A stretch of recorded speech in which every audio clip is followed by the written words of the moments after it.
وہ یہ سمجھتے ہیں کہ جو حکومت کے ناقد ٹی وی چینل ہیں جو کرٹیسزم کرتے ہیں وہ بند ہو گئے تو جو حکومت کے خوشامدید ٹی وی چینل ہیں ان کو فائدہ ہوگا. تو یہ ان کی بہت بڑی غلط فہمی ہے.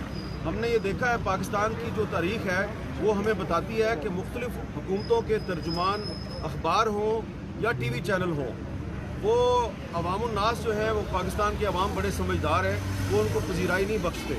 تو اگر آپ آج ایک چینل 24 کو بند کریں گے تو میں نام نہیں لیتا, وہ چینل جو حکومت کی خوشامد میں ایک دوسرے کے ساتھ مقابلہ کر رہے ہیں کہ کون زیادہ بڑا خوشامدی ہے, کل کو ان کی بھی باری آئے گی اور ان کا انجام بھی بہت کوئی مختلف نہیں ہوگا. اس لیے اس وقت پاکستان کی تمام صحافی برادری کو نہیں بلکہ تمام سیاسی جماعتوں کو اور انسانی حقوق کی تنظیموں کو چینل 24 کے پیچھے اور پاکستان کی تمام صحافتی برادری کے پیچھے کھڑا ہونا ہوگا.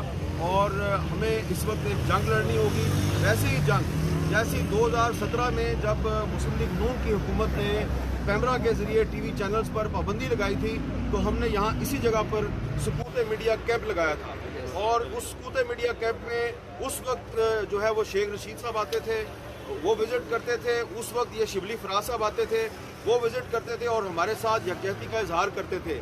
آپ دیکھیں کہ شبلی فراز صاحب پاکستان کے وزیر اطلاعات ہیں اور ان کے دور حکومت میں ہم یہاں پر احتجاج کر رہے ہیں کہ چینل 24 کو بند کیا جا رہا ہے. تو میں یہ دوبارہ کہنا چاہتا ہوں کہ چینل 24 کو اگر تم نے 24 نمبر کو بند کیا تو آنے والے وقت میں 24 گھنٹے تمہاری راتوں کی نیندیں حرام ہو جائیں گی. ہم نہیں مانتے.